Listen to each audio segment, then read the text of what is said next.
September's here, and after a weekend of grilling and chilling by the lake, the comic budget's looking a little tight. Does that sound familiar? Well, don't worry, we've got you covered. We're taking $50 and hitting the comic shop hunting for the best deals out there. Let's keep the summer heat going with our top 10 comics on a $50 budget, and trust me, you don't want to miss this. It's time to boldly go where no man has gone before here in the number 10 spot with Star Trek number 61. Now, I'll be the first to admit that I'm not much of a Trekkie, but I'm willing to bet that a fair number of you are. One thing I do know is that the Klingons are a pretty big deal in the Star Trek universe.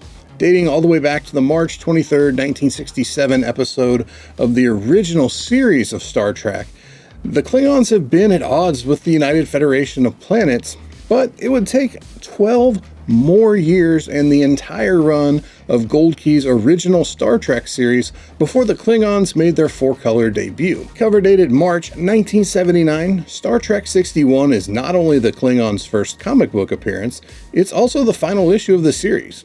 The creative team consisted of cover artist Mike Roy, writer George Cashton, and interior artist Al McWilliams. I also have to confess that Al McWilliams isn't a name that I was familiar with, but he was a veteran comic book creator with his first credit dating all the way back to December 1938's Crack-a-Jack Funnies number 6, which came out just 6 months after Action 1. Most recent sales have been anywhere between $25 and $50 as of late, and if you're a Whitman chaser, there's a Whitman edition of this one as well. After years of anticipation and speculation, San Diego Comic-Con 2024 officially made it cool to like Marvel's first family once again. I can think of few other properties that have swung from being so popular to so irrelevant as the Fantastic Four have, but don't let that fool you, they're still one of the most important titles in the history of comics. In the number 9 spot today, let's take a look at November 1973's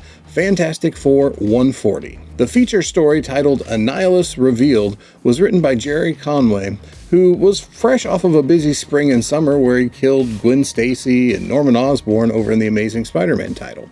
This relatively early Annihilus appearance includes the bad guy's first significant origin story. As for the art duties, the cover was drawn by Rich Buckler, while John Buscema and Joe Sinnott handled the interior pencils. Annihilus speculation drove the price of FF Annual 6 to the moon a while back, but things have calmed way down on that front. The same is true for FF 140. In fact, most recent VF range sales have been in the neighborhood of $25 to $30, and a raw copy that was described as a 9.0 sold for $39 in late July. A few weeks back, I was scrolling through Reels when I came across the inspiration for the number 8 book, when one of the many 80s and 90s nostalgia pages that I follow posted about the 35th anniversary of the release of Nintendo's Game Boy. It debuted in the US on July 31st, 1989. The following year, Valiant Comics, who were putting out all sorts of Nintendo-based comics at the time, released a 4-issue miniseries titled Game Boy, and the first issue is our number 8 book. Released sometime in 1990, the miniseries follows the exploits of Tatanga, who keeps escaping from the confines of a Game Boy to try and take over Earth. Unfortunately for him, Mario is always right on his heels and continually thwarts his plans. The creative team for Game Boy number 1 was made up of writer George Caragani and artists Gray Morrow, Jim Shooter, and Haydick Todd. Like many of these early Valiant Nintendo issues, this series is a little challenging to track down out in the wild, but there's definitely plenty of availability on eBay if you want to go that route. Most recent sales have been right around $30 or $31, oddly enough, though a recent Buy It Now listing sold for $40 earlier this week. The cliffhanger is a really effective story device when it's used correctly. But how would you feel if you picked up the latest issue of your favorite comic book and the story, which is advertised as being part 4 of 5, ends in a cliffhanger, only for you to later find out that there won't be a part 5? Well, that's exactly what happened to Ghost Rider fans when they picked up the February 1998 issue of Ghost Rider. Leaving us hanging in the lucky number 7 spot is Ghost Rider number 93. Why is it lucky, you might ask? I'm calling it lucky because 9 years later, the creators returned and published Ghost Rider 94, which wound up resolving the nearly decades-old dangling storyline. Like most of the Marvel titles that wrapped up their Volume 1 runs around this time, the later issues of Ghost Rider are pretty hard to find, as orders were down following years of questionable quality in both story and art over at Marvel. In fact, the census count for Ghost Rider 93 is just 59 total copies, and of those, only 9.8s are reporting. The creative team for the issue consisted of writer Ivan Velez Jr. and artist Javier Saltares, who provided both the cover and interior art. This one may be a slight stretch for our $50 budget, with the three most recent sales finishing between $54 and $57. But that said, there are several sales well within the budget from the first half of August. A little patience, and this one should definitely be attainable for $50 or less. Rounding out the top half of the list is a book that launched a Netflix series of the same name back in 2019. The number 6 book is Umbrella Academy Apocalypse Suite number 1. Cover dated September 2007, Umbrella Academy is the creation of Gerard Way, who may be better known as being the lead singer of the band My Chemical Romance. Way gets the writing credit for the issue, and the interior art is courtesy of the immensely talented Gabriel Baugh. Despite being the premiere issue of the team's first mini-series, Umbrella Academy 1 is not the first appearance of many of our key players. The comic offerings for Free Comic Book Day 2007 included FCBD Umbrella Academy, which was essentially a preview issue that included a 12-page Umbrella Academy story, and then 2 shorter non-Umbrella Academy stories to round out the page count. Recent sales haven't been overly plentiful, but the majority of them have ranged from $25 to $35, which is a nice break from what this book was going for just a few years ago. With a little luck, you may actually be able to snag the entire 6-issue miniseries for $50, which might appeal to completionists like myself. There's no doubt that Doctor Doom was the story of the summer, following the big reveal at San Diego Comic-Con. So let's take a look at a budget-friendly Doom book that you may want to add to your want list. The number 5 book is Books of Doom number 1. Cover dated January 2006, Books of Doom 1 kicks off the 6-issue miniseries that focuses on the origins of Doctor Doom. In a previous video, I had talked about Books of Doom number 4, which focused specifically on the forging of Doom's armor. The Books of Doom series was written by one of my absolute favorite modern writers, Ed Brubaker, and was from back at a time when he was writing one of the best series that Marvel was publishing, that being Captain America Volume 5, which gave us things like the Winter Soldier and the Death of Captain America story arcs. If a good writer isn't enough to convince you, the series also features a collection of fantastic Paulo Rivera covers with interior art from Pablo Raimondi. Checking in on recent sales, there have been a few sales closer to $20, but the overwhelming majority have finished between $30 and $40 as of late. The whole series appears to be experiencing its 15 minutes of fame at the moment, with strengthening sales across most issues and the set as a whole. When you hear the name Todd McFarlane, a few things immediately come to mind. Spawn, Spider-Man, the Hulk. But what about Teenage Mutant Ninja Turtles? That's right, boys and girls. Our number 4 book, Flaming Carrot Comics number 27, features the intersection of TMNT and the Todd Father. Cover dated for October 1991, Flaming Carrot 27 is the third and final issue in a story arc that kicked off in Flaming Carrot 25, where Raphael gets dementia and teams up with the Flaming Carrot for some crime-fighting adventures. If you're not familiar with the Flaming Carrot character, he was created by Bob Burden and debuted back in 1979's Visions number 1.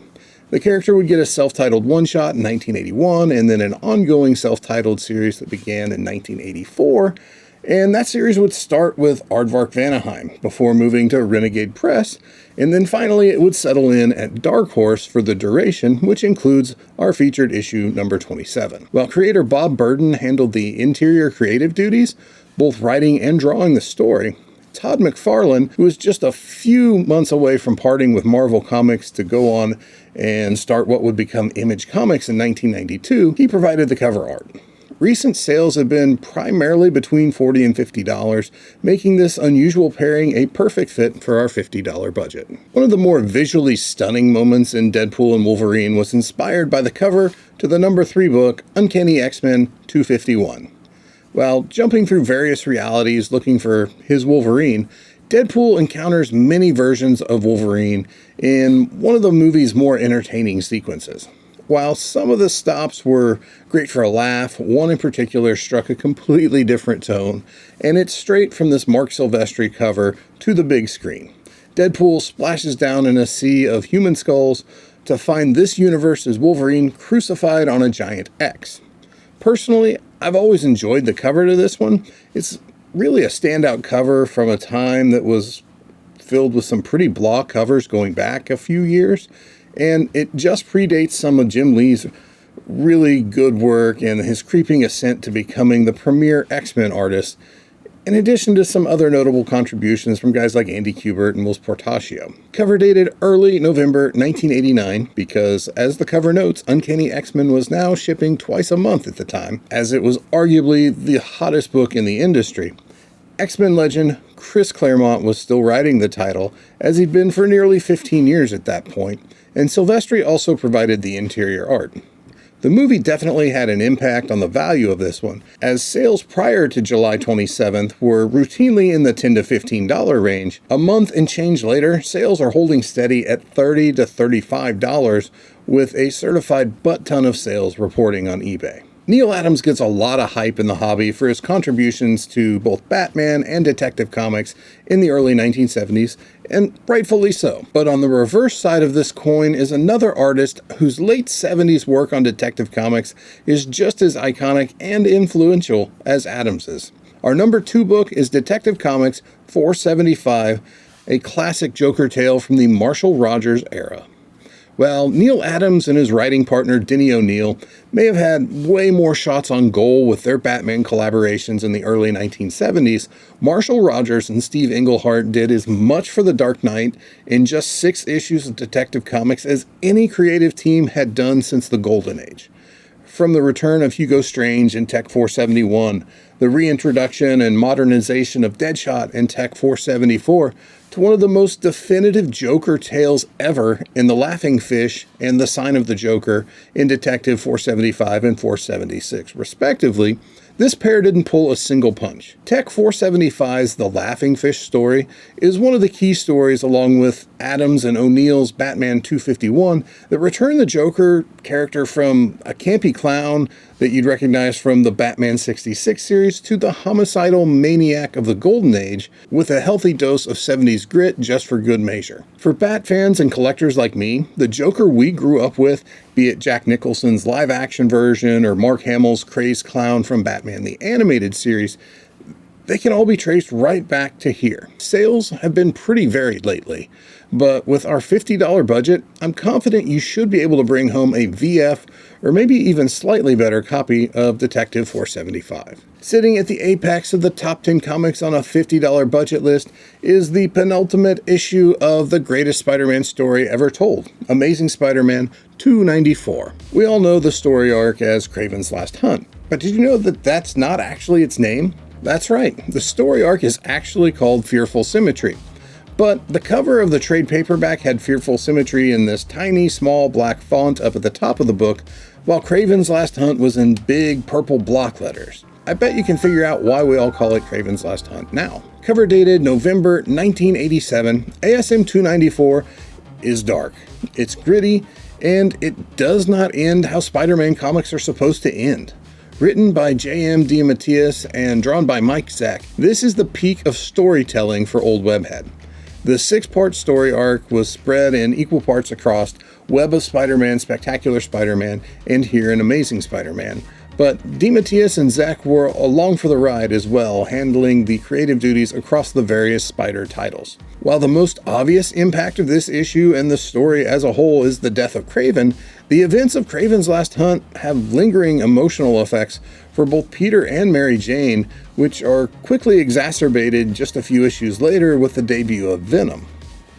Recent sales for higher grade copies have mostly ranged in the $25 to $30 price point lately, but there have been a few outliers that have pushed up closer to that $50 mark.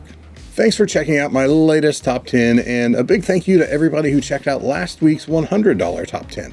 That was one of the best performing top 10s I've had in quite a while, and I just want to let you know that I really appreciate you taking the time to give it a play. I try not to do the usual YouTuber thing and say things like, like and subscribe and all of that in every single video. But apparently that one was good enough that it ensorcelled all who watched, because it's already added nearly 50 new subscribers to the channel in the last week and a half. That's not too shabby. The good news is that if you're able to participate, it's a hell of a buyer's market out there right now, as long as you stay away from Golden Age and pre-code horror. I've been getting so many messages and comments from people who have just found the channel, and most of whom have just started in the hobby, and I can't help but think that they truly dodged a bullet by getting in now versus just a few years ago. Starting in the middle of the boom and writing it down would have been a tough way to get started into collecting comics. But that said, just know that if you're in the game long enough, you'll get to experience that fun too, because the old saying is true: what goes around comes around. Collect responsibly. I'll see you in the next video.